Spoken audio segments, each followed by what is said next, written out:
The mission was coming apart. On the cockpit's multifunction display, the targeting pod feed showed a hellish scene. Dust, smoke, and the intermittent flicker of muzzle flashes from a fortified ridge. The voice of the ground force commander, call sign Hammer Actual, was a tight wire of controlled panic, fraying with every second. Viking flight, be advised, we are taking effective fire. We have 1 KIA, 2 wounded. You need to drop that ordnance now. I say again, we are pinned down. From her position as Viking 4, Captain Eva Rostova watched the jagged lines of the Hindu Kush scroll beneath her F-16. Her gloved hands rested lightly on the stick and throttle, a calm contrast to the storm on the radio. She could hear the breathing of the other pilots, heavy in their masks. She could feel their frustration. Hammer Actual, Viking lead, copy all. Stand by. The voice of Major David Viking Croft was gruff, strained. He had already made 2 passes. The first, too high, his bombs landing harmlessly in an empty ravine. The second, a desperate low-level run that forced him to break off early under a torrent of simulated surface-to-air fire from the aggressors in the hills. The enemy knew their business, using the terrain like a fortress wall. "Lead, this is 2, came another voice. "They've got that western approach zeroed. It's a flak trap." Eva's eyes darted across her screens. Her mind, a high-speed processor, cross-referenced the live satellite imagery with the hundreds of hours she'd spent in the simulator. She saw it. A thin, twisting scar on the eastern face of the ridge. A canyon so narrow it wasn't even a contour line on the standard tactical map. It was a geographical afterthought, but it was there. Her father's voice, a ghost from her childhood, whispered in her memory. "The enemy will always guard the gates, little Falcon." But a falcon does not use gates. It uses the sky. She keyed her mic, her voice calm and clear, a stark contrast to the tension. Viking lead, Viking 4, a beat of static. "Go ahead, Songbird." The use of her call sign was a deliberate reminder of her place. "Lead, I have a visual on the eastern defilade." "The canyon. It's a single-axis approach, but it's their blind spot. I can make the run." The silence that followed was heavier than any radio jamming. Then, Viking's voice returned, sharp and dismissive. -4! That's a suicide run. The canyon's a death trap. We do this by the book. Form up for another pass from the west. Ava's knuckles tightened on the stick. On the ground, men were dying. She could see the tactical picture with a clarity that seemed to elude the others. The book was written for a different kind of war. This was a knife fight. Lead, they're expecting the book. They're not looking east. I am sure of it. "That's enough, Songbird," Viking snapped. "Maintain radio discipline and hold position." Below, the situation deteriorated. A new explosion, larger than the others, bloomed on the targeting pod feed. "Viking Hammer, we just lost our medic. They have a mortar tube now. Where is my air support?"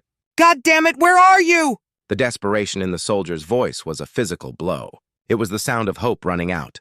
Eva closed her eyes for a fraction of a second, shutting out the noise, the doubt, the mocking call sign. She saw her father's face, not the proud, retired man, but the young, defiant pilot who had once stared down the entire Soviet Air Force for a chance at a different life. She found her center. She was ready. And then a new voice cut across the frequency. It was calm, authoritative, and cold as ice. It was the voice from the command post, the voice of the mission's ultimate authority. "All Viking elements, this is Control. Acknowledge." One by one, the pilots responded. "Viking 2. Viking 3. Eva took a breath. "Viking 4. "Control. Viking lead," Croft responded, his voice tight. There was a pause, a lifetime compressed into 2 seconds of radio silence. Then, Control spoke again, each word measured and absolute. "All elements, this is Control. Falcon-12, break formation and lead." The order hung in the air, incomprehensible. No one moved. No one spoke. Falcon-12 was an airframe designation, a line in a maintenance log. It was never used as a call sign. It was her jet. The order was for her. It was an unprecedented, career-ending, glorious, terrifying command. It was an order to forget the chain of command, to forget the ridicule, to forget everything but the mission. Eva's training took over. Her voice, when she responded, was flat, devoid of any emotion but intent. Falcon-12 copies. Taking lead, she pushed the throttle forward, the powerful GE engine roaring in response. Her Viper surged ahead, breaking from the protective formation like a predator spotting its chance. She angled her nose down, aiming not for the safety of the high sky, but for the jagged, rock-strewn mouth of the eastern canyon. The one they had all laughed at. The one she alone knew was the only way home for the men on the ground. The silence in her cockpit was absolute, a stark contrast to the roaring inferno of data and adrenaline in her mind. The jagged walls of the canyon rushed up to meet her, a blur of brown and gray rock. Her world narrowed to the few feet of clearance on either wingtip. She could feel the eyes of the entire flight on her, their disbelief a tangible force. But she shut it out.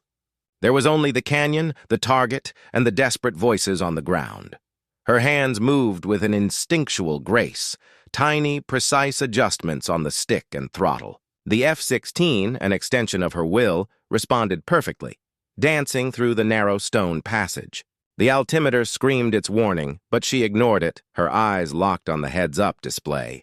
She was flying now, not by instruments, but by feel, by the very essence of the sky her father had taught her to understand. Falcon-12, you are cleared hot.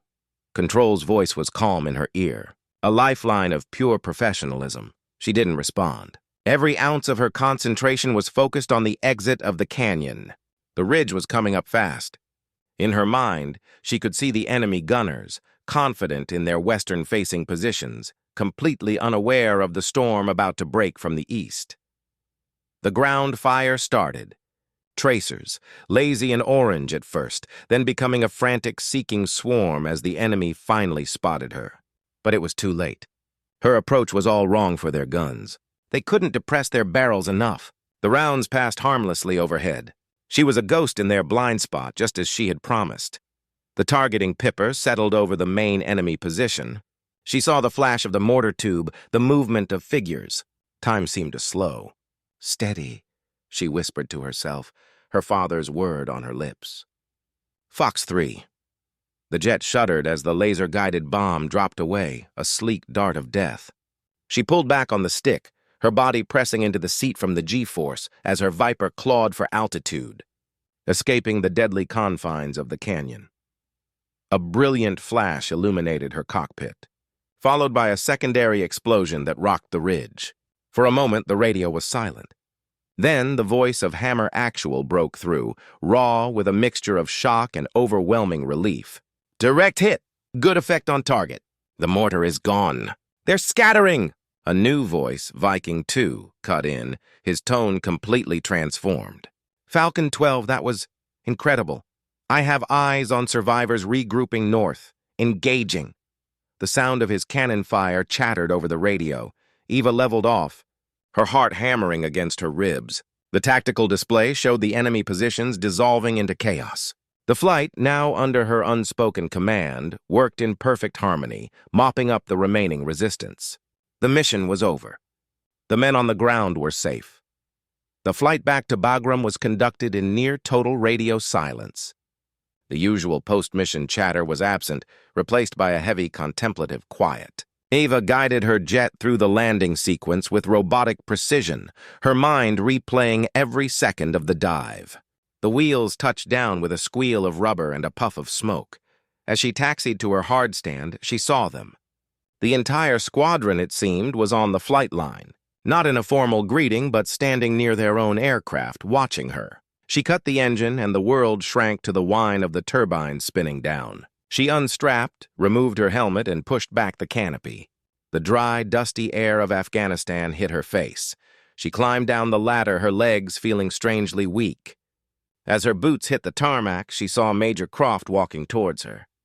He stopped a few feet away, his flight helmet tucked under his arm. His face was unreadable, etched with the fatigue of the mission and something else she couldn't place. He didn't smile. He didn't offer his hand. He simply looked at her, his eyes searching hers for a long moment. Then, slowly, deliberately, he brought his hand up to his helmet in a sharp, flawless salute. The gesture was more powerful than any medal, any words of congratulations. It was a language every soldier understood. It was respect earned in the most brutal currency possible.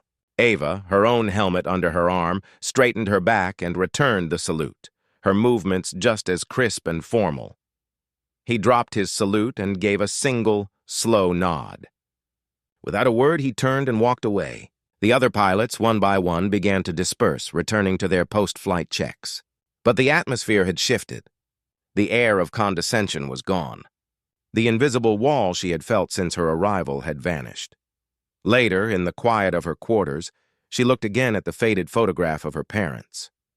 The young Soviet pilot and the American translator, their love a quiet act of defiance. She hadn't just destroyed an enemy position today. She had shattered an expectation. They had given her a call sign meant to cage her, but in the skies over the Hindu Kush, she had proven she was born to be a falcon. And now everyone knew it. The silence in the ready room was heavier than any flight suit. It was the quiet after the storm, thick with unspoken words and shattered assumptions. Ava stood just inside the doorway, her helmet bag slung over her shoulder. The usual low hum of conversation was absent. Every eye was on her, but the mockery was gone, replaced by a wary, calculating respect. She met no one's gaze, simply walking to her assigned locker with a calm she did not entirely feel. The click of the lock opening was unnaturally loud in the hush. She began stowing her gear with methodical precision, her movements economical and practiced. She could feel the weight of their stares, could sense the questions forming in their minds. Who was she really? This quiet woman they had dismissed as a political assignment, a songbird meant to fill a quota, had just rewritten the squadron's playbook in a 5-minute display of insane courage and flawless skill. From the corner of her eye, she saw Captain Mike Jester Alvarez approach. He was the squadron's joker, the one who had laughed the loudest when her call sign was assigned. He stopped a few feet away, uncharacteristically solemn. "Rostova," he began, his voice unsteady. He cleared his throat. That was some of the finest flying I have ever seen, anywhere." He wasn't looking for forgiveness. He was stating a fact. You saved their asses down there. You saved Viking's ass from having that on his conscience. He gave a short, sharp nod, then turned and walked away, the gesture speaking volumes. The spell was broken. The room slowly returned to a muted version of its normal self, but the atmosphere was fundamentally altered. The other pilots went back to their business, but the sidelong glances were now ones of assessment, of acknowledgement. She was no longer an outsider to be tolerated.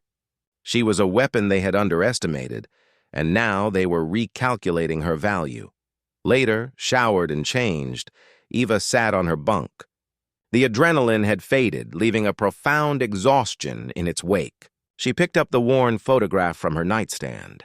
Her father, Alexei, in his Soviet Air Force uniform, looked back at her, his arm around her mother, Sarah.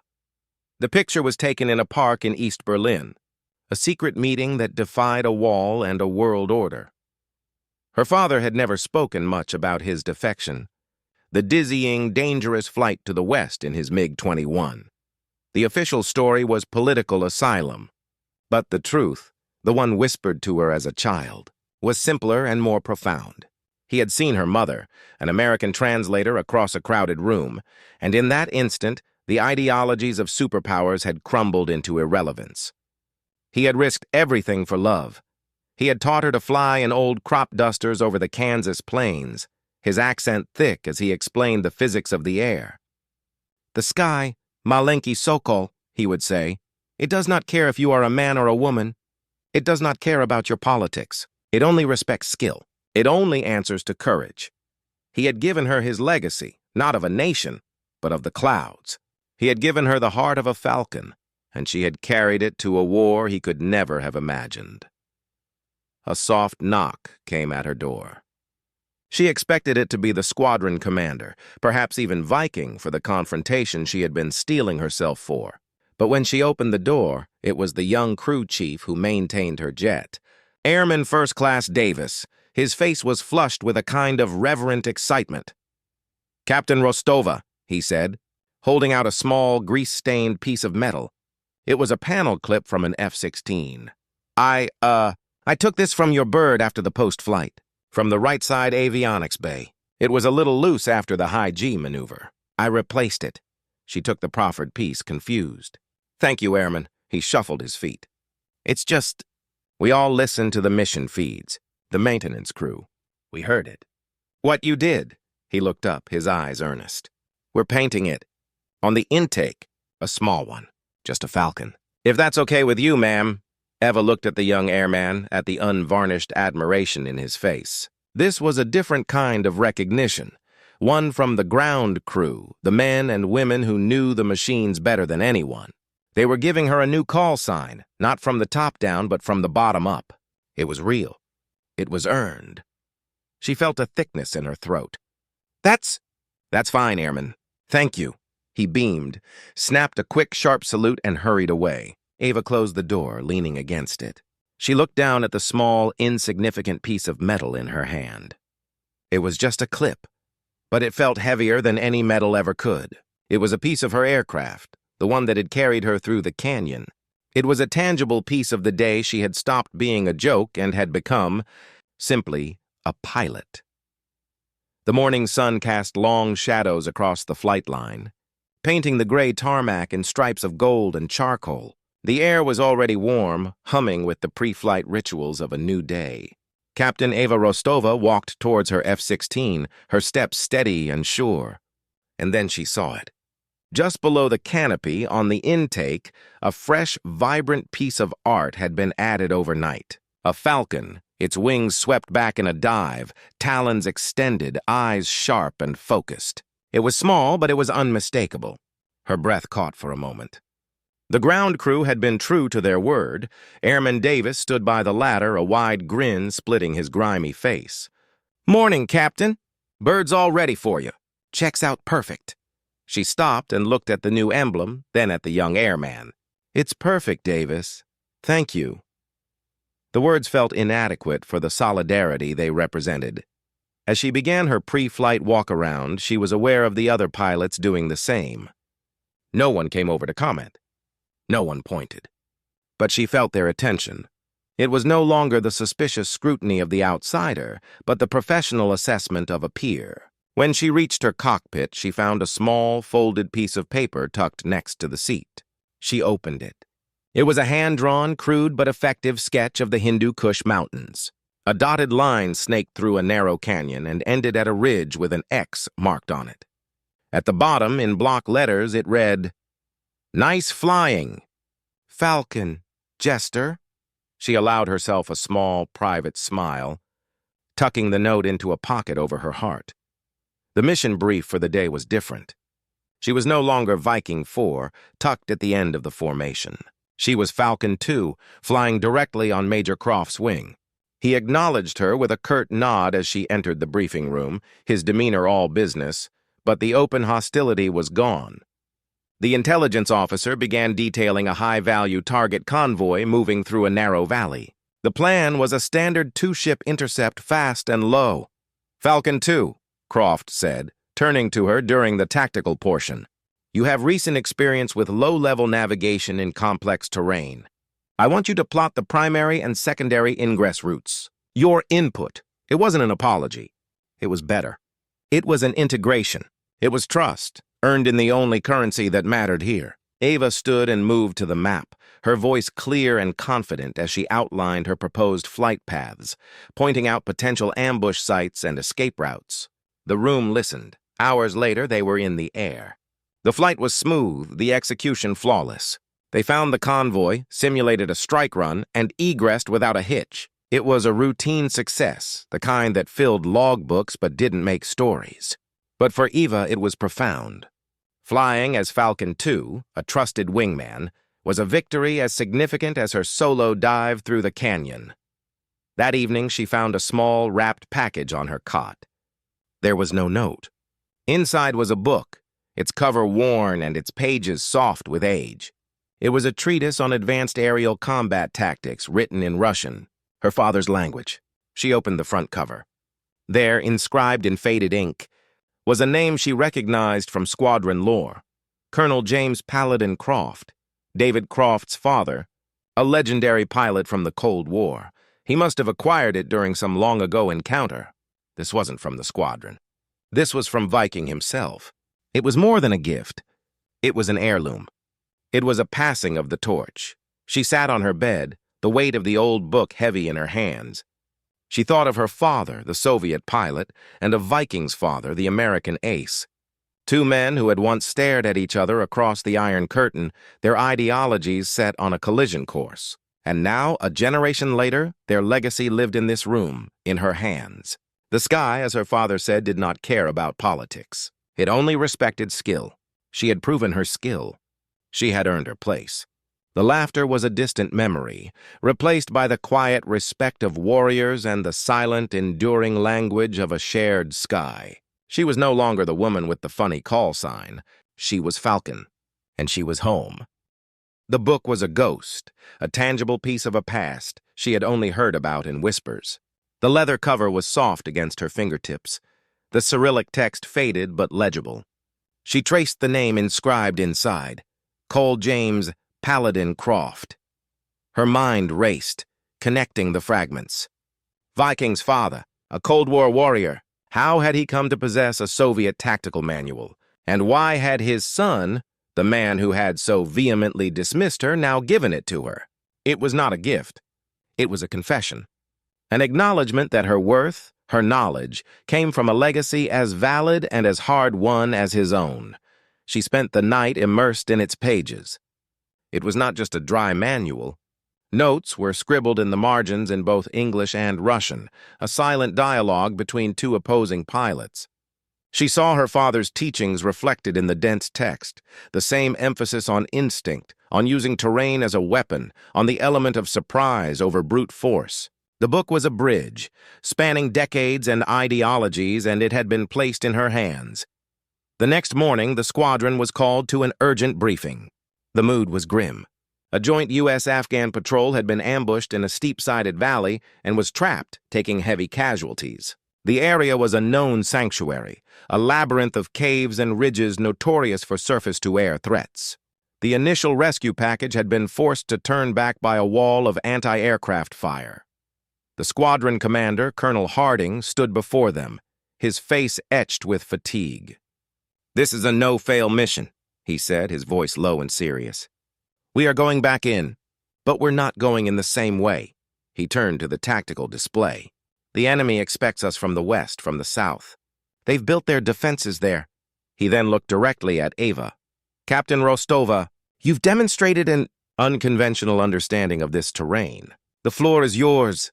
Every eye in the room turned to her. This was no longer just being asked for input. This was being given the lead in planning. She stood, her heart pounding, but her voice was steady. She walked to the map, the images from the old book fresh in her mind. "The western approach is a kill zone," she began, pointing at the valley mouth. "But the enemy has a weakness. They're positioned on high ground, looking down. They can't see their own back door." She moved her finger to a seemingly impassable ring of peaks to the north. "There's a pass here. It's not on our charts. It's narrow and the winds are treacherous, but it's there. My father..." He mentioned it once from his own analysis of this region. It was considered unusable. A murmur went through the room. "Unusable for a reason, Captain," a senior pilot said. "That's a one-way trip if the winds are wrong." "It's a one-way trip for those men on the ground if we don't try," Ava countered, her gaze unwavering. "We don't fly through the pass. We use it as a screen. We pop up here." She pointed to a spot just beyond the ridge, directly behind their primary positions. "We hit them before they even know we're in the area. It's the Eastern Canyon run on a larger scale." The room was silent, the risk hanging in the air like a physical weight. It was a plan born from a forgotten Soviet manual and a daughter's memory of her father's lessons. It was the definition of unconventional. Viking, who had been sitting silently, arms crossed, finally spoke. "The terrain data?" he asked, his tone neutral, professional. "I've been analyzing satellite and radar topography for weeks." "Sir?" Eva replied, pulling up a custom map on the screen that showed a detailed, three-dimensional model of the pass. "It's tight, but it's flyable. I'm sure of it." Colonel Harding studied the map, then looked at Viking. "Major Croft?" Croft held Eva's gaze for a long moment. The memory of her flawless execution in the canyon was in his eyes. The ghost of the book he had given her was in the room. He gave a single sharp nod. "It's the only play we have that isn't a repeat of yesterday's failure. I'll fly her wing." The colonel made his decision. "Okay, you have the green light. Falcon-1 and Falcon-2, you're on the deck. The rest of the flight will provide a diversion from the west, drawing their attention. Make it count." He looked at Ava. "This is your plan, Captain. You have the lead." As they stood to leave, Viking fell into step beside her. He didn't look at her, his eyes fixed ahead. "My father and yours," he said quietly, his voice barely above a whisper. "They spent their careers preparing to kill each other. Strange world, isn't it?" He walked away, leaving her with the enormity of the moment. She was no longer just leading a mission. She was weaving together the frayed ends of history, betting the lives of everyone on her ability to understand a legacy of conflict and find a path through it that her father's generation never could. The laughter was a million miles away. Now there was only the weight of command. The air in the cockpit was cold and thin. Eva led the two-ship formation north, flying low and fast, the jagged, snow-dusted peaks of the Hindu Kush rising around them like the walls of a colossal fortress. She was Falcon-1 now. The designation felt both natural and immensely heavy. In her helmet, she could hear the steady, rhythmic sound of Vikings breathing on the other side of the radio. There were no jokes, no chatter, only a focused silence. "Falcon flight, be advised, diversion package is engaging from the west now." The voice from AWACS was calm, a disembodied god of the sky. On her radar warning receiver, Ava saw the distant, flickering icons of the enemy's air defenses lighting up, drawn to the faint. It was working. "For now. Copy. AWACS," Eva responded, her voice a model of cool professionalism. "Falcon flight is commencing ingress." She pushed the throttle forward, the engine's roar a comforting affirmation of power. The pass her father had spoken of, the Devil's Backbone, lay just ahead. It wasn't a canyon, but a razor-thin gap between two monstrous peaks, a place where the wind screamed like a banshee and the rocks waited patiently for a mistake. Her display showed the treacherous wind shear, data streams flashing warnings in angry red. It was, by every metric, an insane risk. "Tight formation, David," she said, using his first name for the first time, a deliberate shift from procedure to the personal trust this required. "Stay on my wing. Don't look at the rocks. Look at me." "On your wing, Eva," he responded, the simple statement carrying the weight of his absolute trust. They hit the mouth of the pass. The world outside the canopy became a violent, shuddering blur of gray rock and white snow. The jet bucked and yawed, caught in the chaotic winds funneling through the narrow gap. Her hands, slick inside her gloves, made constant tiny corrections, her body feeling every shudder and drop. The altimeter was a spinning nightmare. She flew by instinct, by the feel of the aircraft, by the ghost of her father's voice guiding her through a place he had only ever seen on a map. "Left 20? Climb 50!" she called out, her voice strained against the G-forces. Viking mirrored her movements perfectly, his jet so close she could see the rivets on his fuselage. They were dancing on the edge of a knife, and then, as suddenly as it began, they were through. The pass spat them out into the clear air on the other side of the mountain range. The target valley lay spread out before them, the enemy positions clearly visible on the back slope of the ridge, completely exposed. The insurgents were focused westward, their guns firing at the distant diversion. They had no idea death was approaching from behind. "Falcon flight, weapons hot," Eva commanded, her voice regaining its steel. She designated the primary anti-aircraft position. The targeting pipper settled. It was a perfect, unopposed shot. Fox 3. Her bomb fell away, a sleek arrow of justice. A fraction of a second later, Vikings followed. Twin explosions erupted on the ridge, obliterating the heavy machine gun nest and a stockpile of mortar rounds. Secondary explosions rippled through the enemy position, causing chaos and panic.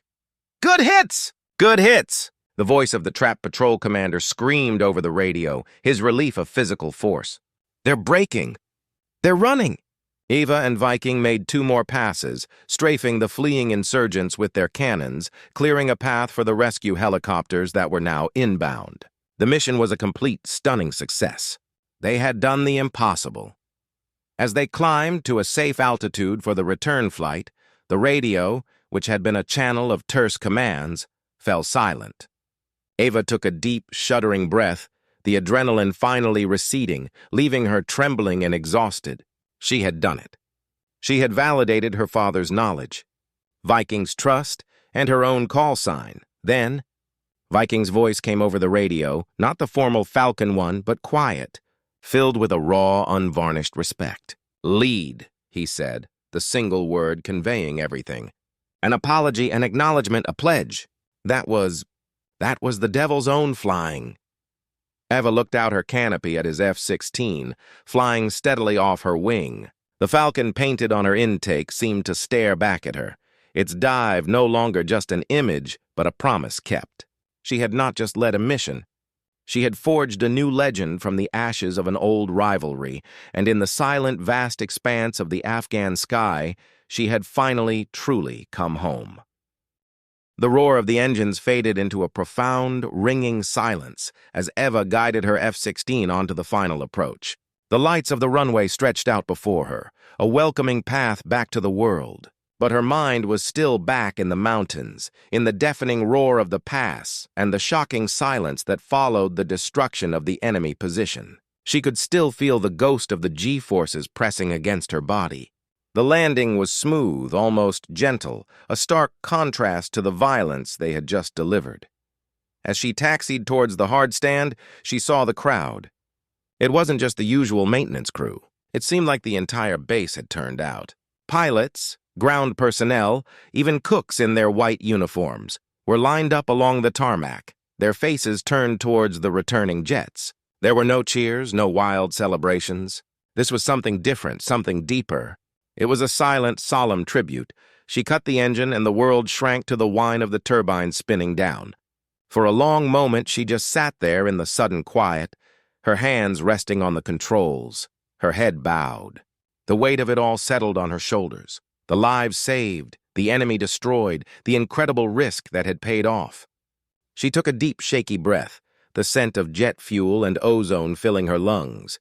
She unstrapped and pushed back the canopy. The cool night air was a balm. As she stood to climb down, she saw Viking already on the ground, his helmet off, standing by his own jet. He wasn't looking at the crowd. He was looking at her. He gave a single slow nod, a gesture that spoke volumes more than any medal or speech ever could. When her boots hit the tarmac, her crew chief, Airman Davis, was there, his face split by an enormous grin. "Welcome back, Captain Falcon," he said, his voice thick with emotion. The name was spoken with such reverence it nearly broke her. He handed her a small, cold bottle of water. It was the best thing she had ever tasted. Colonel Harding was there, too, waiting for her. He didn't offer a handshake. Instead, he simply said, "The patrol is safe. All survivors are being case-vacked out. You saved 23 men today, Captain." 23. He paused, letting the number hang in the air. "I've already drafted the citation. The Distinguished Flying Cross doesn't feel like enough." Ava just nodded, unable to find words. The formal recognition meant less to her than the sight of the men and women around her, their eyes filled with a respect that was earned, not given. Later, in the squadron bar, the O Club, the atmosphere was electric.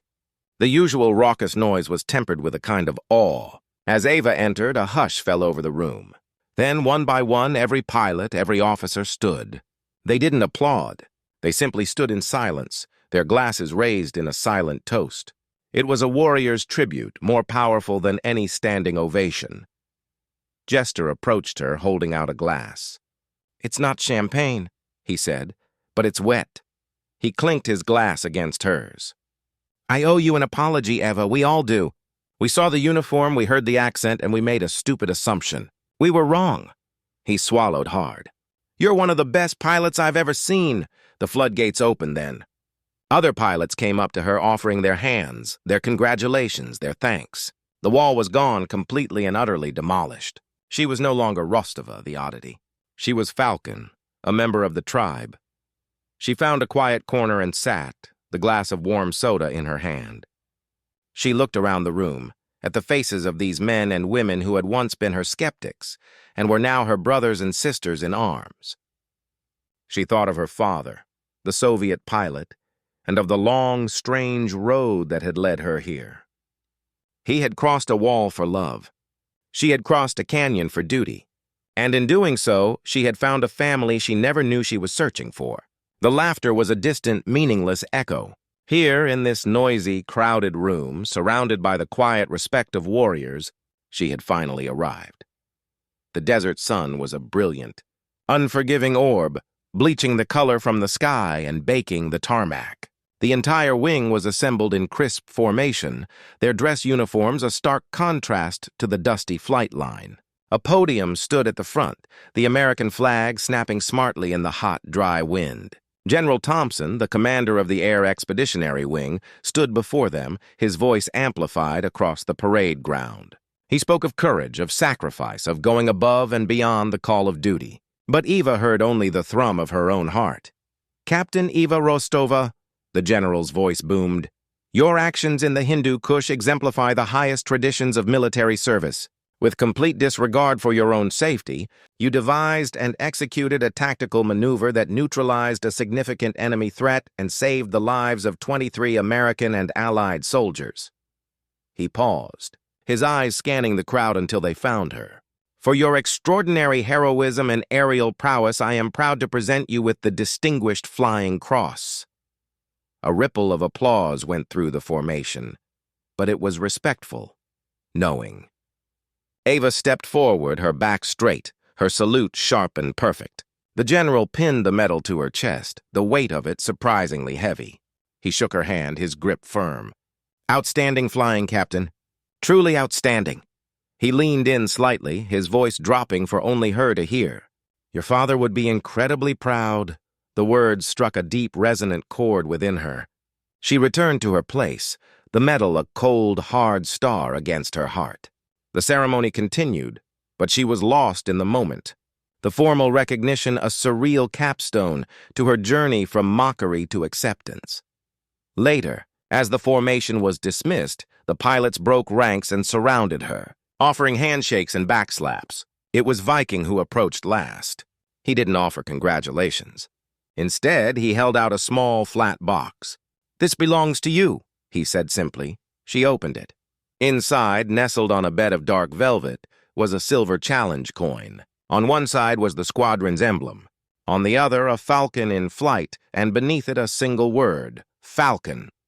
It was unofficial, created by the pilots themselves. It was the final, definitive seal of her acceptance. "It's tradition," Viking explained, a rare, genuine smile touching his lips. "The first one is for the pilot who earns their call sign in combat." She closed her fingers around the cool metal coin. It meant more than the medal. It was a token from her tribe. That evening, she sat alone on a quiet revetment, looking out at the darkening sky.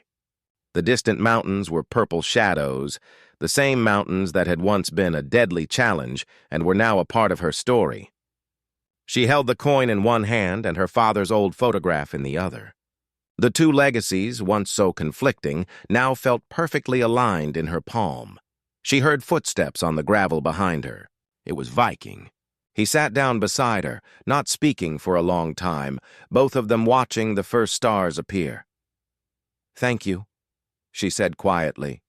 "For the book, for everything." He nodded, his gaze fixed on the horizon. "My father spent his life ready to fight yours," he said, his voice thoughtful. "He saw the world in black and white. Us and them. I think I did too." He turned to look at her, his face illuminated by the soft glow of the perimeter lights. "You showed me there's only one color that matters up there." He pointed to the sky. "The color of courage. And you have it in spades, Ava. Welcome to the family." He stood up, gave her shoulder a brief, comradely squeeze, and walked away, leaving her alone with the night. A profound peace settled over her. The journey was over. The laughter that had once greeted her was now a forgotten echo, replaced by the deep, resonant respect of her peers and the quiet certainty in her own soul. She looked up at the endless, star-dusted sky, and knew, without a doubt, that she was home.